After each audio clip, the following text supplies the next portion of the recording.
Okay, so I already threw one piece and I messed up my video, so now we're gonna measure this piece and then I'll throw you another one and we can watch how well I match these two. So throwing off a hump is a really great technique for creating multiple pieces. The downside is that we are going to have to try to match each one of these pieces afterwards, and we don't get to really just weigh out the clay beforehand. That's one way to make sure that everything sort of matches. But for this one, we're going to use our new tool that we just made. Okay, so I'm going to go down here and I'm measuring down in the base. I'm going to try not to muck up my piece. You do want to measure this when it's wet.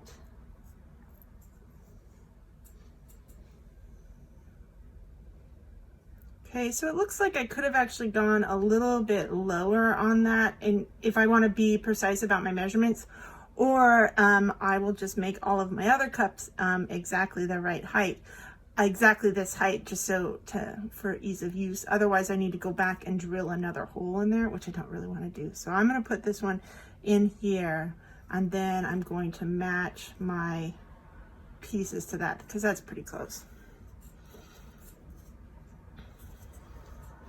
So I have to really work that in there.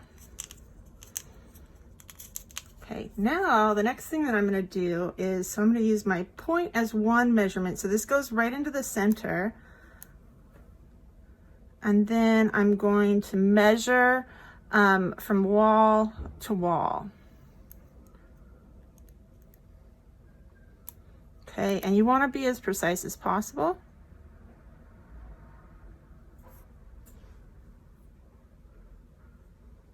And hopefully you drilled your hole going straight down so that way it went level across the middle. Okay, so I'm looking at my measurement over here on this point and my measurement over on this other side. And I want to take out my marker. And I'm also going to put on here kind of the wall width, which that's like the worst job drawing ever. Maybe don't use your left hand when you're not left-handed.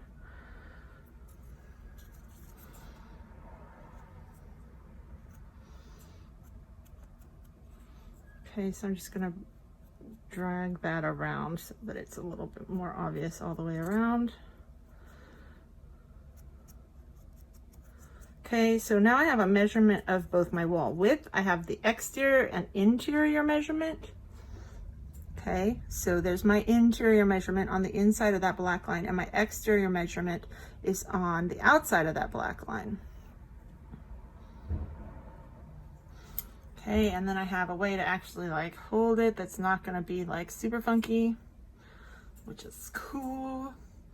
And so if you're doing stacking, then this is going to be perfect because we want to use the same thing. This is going to be how I figure out my my rim and my foot ring for each one of my next pieces, how I'm going to figure out how they will stack on top of each other.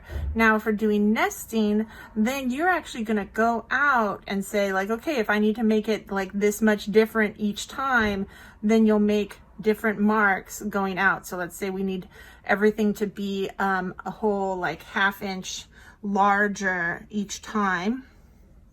So I would go in and measure in a ½ inch, and then I'd have to find my new center point to make sure that this actually fell directly into the center. Okay, but you can go and measure that out you can do it with your ruler instead of just doing it by sight.